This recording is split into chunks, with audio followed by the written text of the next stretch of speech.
One of the basic principles of public health is that you cannot look only at one disease. You have to look at public health very broadly.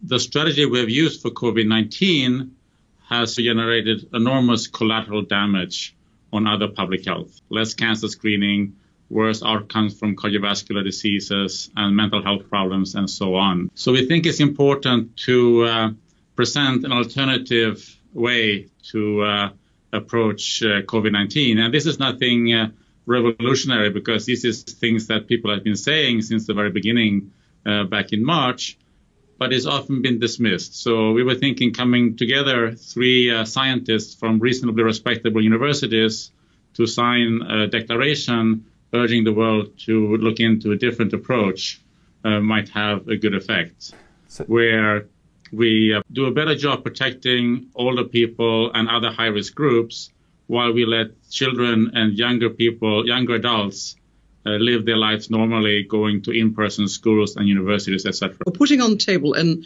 alternative strategy for dealing with the current crisis, which protects the vulnerable, but at the same time allows us to minimize the damage done particularly to the young and the disadvantaged sectors of our population. And that strategy essentially consists of shielding the vulnerable, or finding ways to protect the vulnerable, those in care homes, obviously, and stopping infections in hospitals, but also more generally in the community. We think we can do that while allowing those who are not vulnerable to this disease to go out there and get infected and build up what we call, and will continue to call, herd immunity, which is a level of immunity in the population that reduces the risk for everybody, which of course is consequential, particularly for those who are vulnerable. So herd immunity is not a strategy. Herd immunity is a fact about most infectious diseases. Even if we were to have an effective vaccine, we would be relying on herd immunity as the endpoint of this infectious disease epidemic. So it's less of a strategy than a recognition of a biological fact. Our aim is not to say we should just do nothing. In fact, that's, I think, the misconception that people have when they hear the words herd immunity strategy. In fact, it's quite the opposite. Our strategy involves protecting the vulnerable. We've learned a lot about this disease in the months that we've had to live with it.